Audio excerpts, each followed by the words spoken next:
नमस्कार दोस्तों। आज हम बहुत ही पावन कथा के साथ आप सभी का स्वागत करते हैं। दोस्तों, कथा पूरी सुने, आधी अधूरी ना छोड़ें। बहुत समय पहले की बात है। एक बड़े नगर में लालचंद नाम का एक सेठ रहता था। उसके पास अपार धन संपत्ति थी। शहर में उसकी गिनती सबसे अमीर व्यक्तियों में होती थी।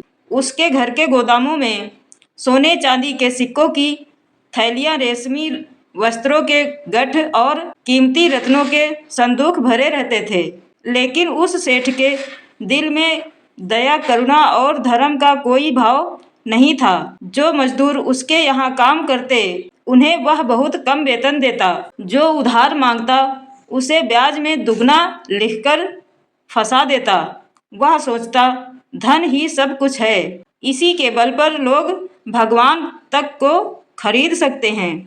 उसकी चालाकी इतनी थी कि लोग कहते थे, सेठ लालच चंद इतना बुद्धिमान है कि खुद यमराज भी इसके जाल में फंस जाएंगे। समय बीतता गया। एक दिन कार्तिक मास का समय आया। सारा नगर भक्ति भाव में भर गया। हर गली में दीपक जलने लगे। हर घर में तुलसी माता की पूजा होने लगी। लोग ब्रह्म मुहूर्त में उठकर गंगा या सरयू नदी में स्नान करते, भगवान विष्णु का नाम लेते और यथास्थित दान पुण्य करते। मंदिरों में घंटियां बजने लगी। महिलाओं के मुख से हरि बोल की ध्वनि गूंजने लगी। पूरा वातावरण पवित्र हो उठा। लेकिन सेठ लालच चंद को ये सब व्यर्थ प्रतीत हो रहा था। वह कहता, नदी में जाकर ठंडे पानी से डुबकी लगाने से कौन कौन अमीर हुआ है? दीपक जलाने से किसका भाग बदल गया है?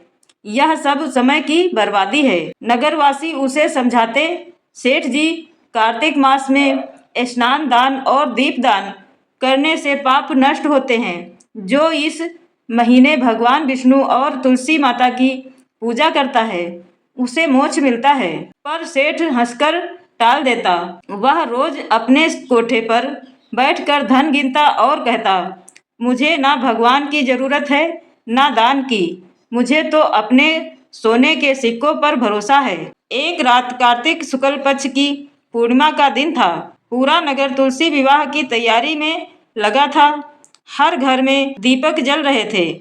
लोग भगवान विष्णु और माता तुलसी की आरती कर रहे थे। सेठ अपने कोठे पर बैठा धन गिन रहा था। तभी अचानक कमरे में तेज हवा चली और दीपक बुझ गया। उस अंधकार में से एक काली छाया प्रकट हुई। वह यमदूत था। उसके हाथ में भयानक दंड था और आंखें अग्नि की तरह चमक रही थीं। सेठ कांप गया। उसने पूछा, कौन हो तुम?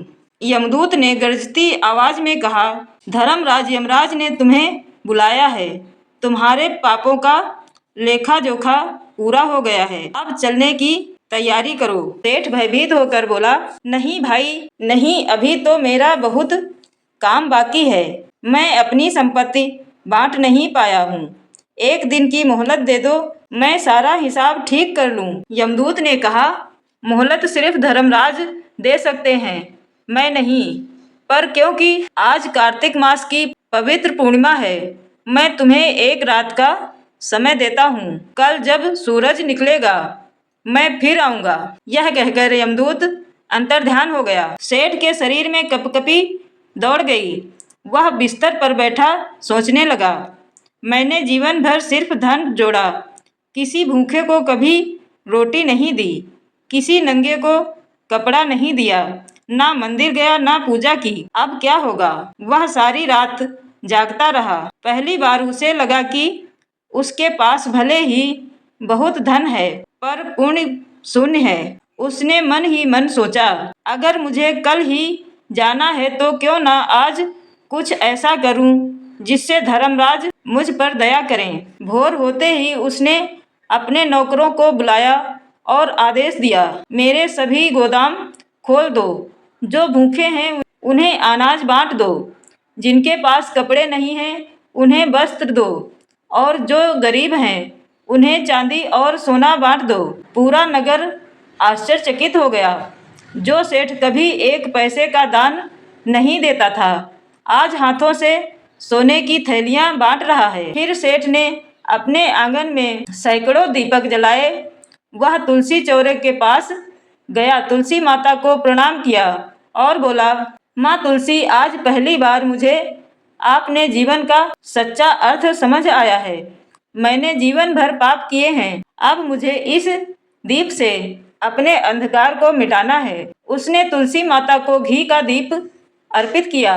दीपक की लौ हवा में लहराई और सेठ के हृदय में एक अद्भुत शक्ति उत्पन्न हुई। रात को जब नगर सो गया तो आकाश से पूर्णिमा का चांद चमक रहा था। सैकड़ों दीपक सेठ के घर में जल रहे थे। उसी समय सेठ के आंगन में धर्मराज यमराज स्वयं प्रकट हुए। वे गंभीर किंतु शांत मुखमंडल वाले, सुनहरे मुकुट और नीले शरीर से युक्त थे। सेठ ने हाथ जोड़कर कहा, महाराज, मैं आपका अपराधी हूँ। मैंने जीवन में बहुत पाप किए, पर आज पहली बार मैंने दान किया, दीप जलाए हैं और अपने मन का अंधकार मिटाने का प्रयास किया।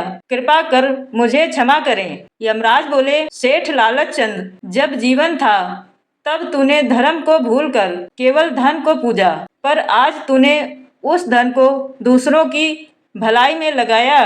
कार्तिक मास का यह माह स्वयं पापी को भी सुधारने का अवसर देता है। सेठ बोला, महाराज, क्या मेरे पाप क्षमा हो सकते हैं? यमराज ने उत्तर दिया, कार्तिक मास में जो सच्चे मन से पश्चाताप करता है, तुलसी माता की पूजा करता है और दीपदान करता है, उसके पाप भगवान स्वयं क्षमा कर देते हैं। सेठ के नेत्रों में आंसू भर आए। उसने कहा, मुझे कुछ समय और दीजिए ताकि मैं सच्चे धर्म के मार्ग पर चल सकूं। धर्मराज ने अपनी दृष्टि से सेठ का लेखा देखा।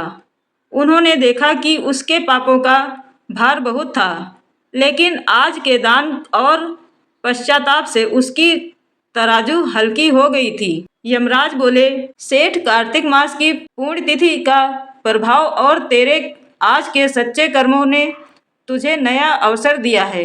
धर्मराज के विधान के अनुसार तुझे जीवन के कुछ वर्ष और दिए जाते हैं। जा अपने शेष जीवन में धर्म का प्रचार कर, दया और दान से दूसरों का कल्याण कर। सेठ ने यमराज के चरणों में गिरकर आभार प्रकट किया। यमराज आकाश मार्ग से अदृश्य हो गए। सुबह जब लोग जागे तो देखा सेठ लालच चंद अपने घर के सामने खड़ा था, गरीबों में अन्न बांट रहा था। वह अब पहले वाला लालची नहीं रहा। उसने अपने धन से गांव में एक धर्मशाला बनवाई, कुएं खुदवाए, तुलसी मंदिर बनवाया और हर वर्ष कार्तिक मास में दीपदान महा उत्सव आयोजित किया। धीरे धीरे उसका नाम लालच चंद नहीं बल्कि दानचंद सेठ के रूप में प्रसिद्ध हो गया। उसके जीवन का शेष समय भक्ति और सेवा में बीतने लगा। एक दिन वह शांत मन से तुलसी चौरे के पास बैठा। सैकड़ों दीपक जल रहे थे। आकाश में चांद मुस्कुरा रहा था। वह बोला, हे प्रभु, धन तो नश्वर है पर धर्म अमर है। मैंने देर से जाना पर सच्चा सुख केवल दान और सेवा में है। धीरे धीरे उसकी आत्मा जैसे उस प्रकाश में विलीन हो गई। लोग कहते हैं कि जब वह मरा तब उसके घर के सभी दीप अपने आप तेजी से जल उठे, मानो भगवान विष्णु और धर्मराज स्वयं उसकी आत्मा को स्वर्ग ले जाने आए हों। कार्तिक मास का हर दिन आत्मा के प्रकाश का प्रतीक है। जो इस महीने में दीप जलाता है वह अपने भीतर के अंधकार को मिटाता है। दान का मूल्य अमूल्य है। धन सदा साथ नहीं जाता, पर दान के पुण्य कर्म मृत्यु के पार भी साथ रहते हैं। धर्मराज का न्याय कर्मों से होता है, चालाकी से नहीं। जो चालाकी से जीता है अंत में वही अपने कर्मों से हारता है। तुलसी माता, दीपदान और दया ये कार्तिक के 3 रत्न हैं। जो इनका पालन करता है उसे पापों से मुक्ति और मोक्ष की प्राप्ति होती है। धन नहीं, दान धर्म की निशानी है। दीप नहीं, आत्मा का प्रकाश है। कार्तिक मास जो इस मास में भक्ति और सेवा करे उसे स्वयं धर्मराज भी सम्मान देते हैं। तो दोस्तों, यह कथा आप सभी को कैसी लगी कमेंट करके जरूर बताएं और हम मिलेंगे एक और नई कहानी के साथ। तब तक के लिए नमस्कार, धन्यवाद। जय श्री हरि, जय हो धर्मराज की।